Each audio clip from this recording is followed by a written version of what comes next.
Well, let's begin this afternoon with the crisis in the Eurozone. President Obama today meeting with members of the European Union here in Washington. The meeting comes at a time in which many see the Eurozone as being on life support after economic collapse seems to be spreading. Now, we've already seen Greece, Portugal, and Ireland bailed out, but now the Eurozone's third and fourth largest economies, Italy and Spain, are also under threat.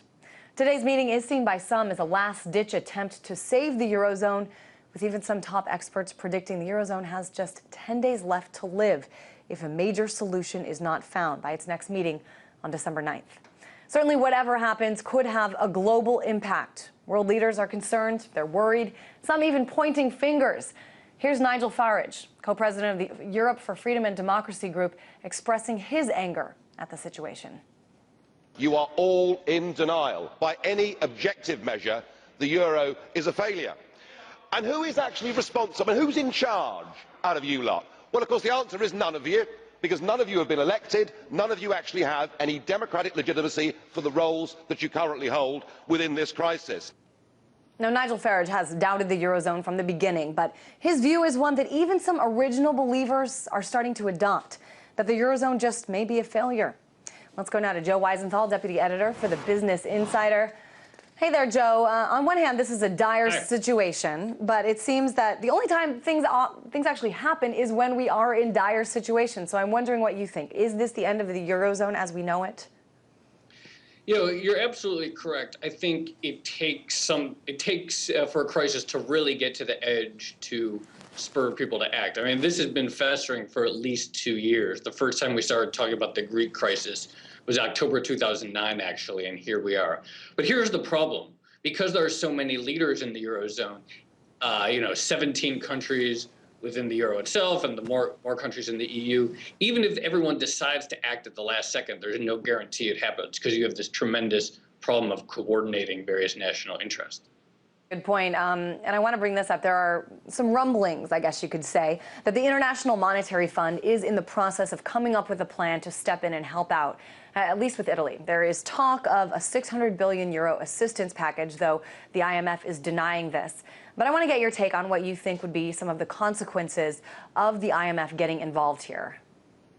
Well, the first thing to realize is it's hard to believe that the IMF has that kind of money. Right now, the fund just is, it'd have to borrow money from the ECB in some kind of way if we're going to do anything like that. And right now, that's being denied. But I think the broader point is the last few days have seen a real flurry of rumors about, something big happening, whether it's the IMF or the ECB or some kind of stability pact or fiscal union or euro bonds. So something is cooking. You're just seeing too many headlines for there not to be something up, but we just can't figure it out. I know. The problem with just the IMF bailing out Italy is that even if it happened, it wouldn't solve the fundamental problem because the euro has a structural flaw. It's not just about the debt in these countries, but about the flawed aspects of all these countries sharing a currency. And unless the solution actually gets at the heart of that problem, nothing is going to work. It is really interesting also to see IMF Chief Christine Lagarde in Latin America this week, not doing what the IMF usually does in Latin America, which is, imposing austerity measures. No, this time she's asking countries like Brazil, for example, for help. I'm wondering if this seems to me like a total role reversal, but do you think this is one of the strategies? You said the IMF doesn't have the money, the ECB probably doesn't. Is this what's going on here? Well, I think actually that does seem to be, behind the scenes trying to get the BRICS to invest in Europe. But I think it's a scandal. And the reason is that fundamentally, the BRIC countries remain much poorer than European countries. Sure, on the surface, they seem broke. But the problem is not enough money in Europe. The problem is a bad structure. The problem is the fact that the countries don't have control over their own currencies. The problem is that the ECB doesn't perform as much of a role as it could. So it's actually kind of outrageous to think of these poor countries bailing out these richer countries when what the Europe needs is not money, but structural reform to just make its own markets work. I think that's such an interesting point. And also what you said earlier, when you have 17 countries, it's just not easy. Too many cooks in the kitchen, you could say. I want to talk now about Germany. Sure. Relatively speaking, Germany has a pretty healthy economy, low unemployment levels, and Angela Merkel, it seems, wants no part of one of the proposed solutions, which you mentioned before, for the ECB to essentially print more money. So what happens here? I mean, how much power does Germany actually have in all of this? Well, in theory, so people say, well, the ECB isn't going to print money and bail out Europe unless the Germans sign off. Technically, look, the ECB is an independent organization, and it can do whatever it wants, and it doesn't need German approval. In fact, it might even be easier for Germany to resist kicking and screaming and sort of, let the ECB do what it may while also insisting that it never signed off on it. But the bottom line is that in the end, Germany, while it does have a relatively strong economy, it cannot afford to let everything collapse around it. Its own banks would get in trouble. Its European neighbors are major export markets. Those would shrivel up if they collapsed. Furthermore, Germany would lose its export competitiveness if countries left the euro and were able to devalue their currency. So Merkel is in kind of a box because she has opposed basically every feasible solution, the ECB, Eurobonds, and so on, but can't really afford to let the whole thing collapse. So it'll be interesting to see how she walks this tightrope. Yeah, it certainly is interesting. And as we know, German Chancellor Merkel and French President Nicolas Sarkozy have sort of been, teaming up in this effort, trying to take the lead in coming up with solutions. What do you think some of the solutions, both that you think would be good and also that you think we're going to see kind of put out on the table in the next few days? I believe that the only solution that has a shot of working is if the ECB seriously steps up and becomes a lender of last resort to the various Eurozone countries.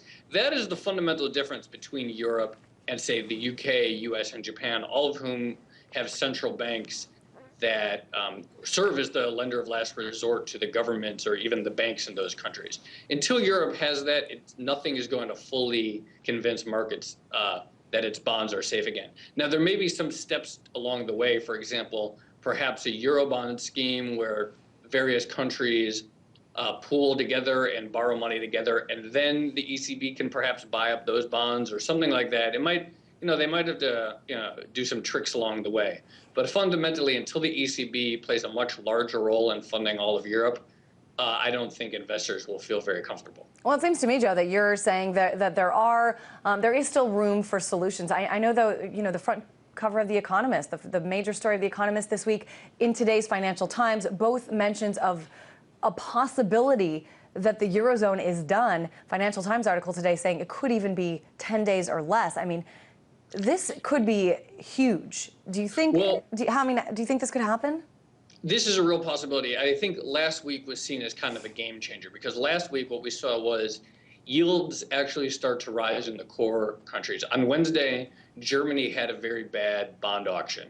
And so that was the first time it looked as though investors were saying, okay, this isn't just a Greece or Italy or peripheral issue. This is an issue that strikes every country in Europe is potentially a credit risk now because none of them can print their own money. None of them have a lender of last resort to backstop them.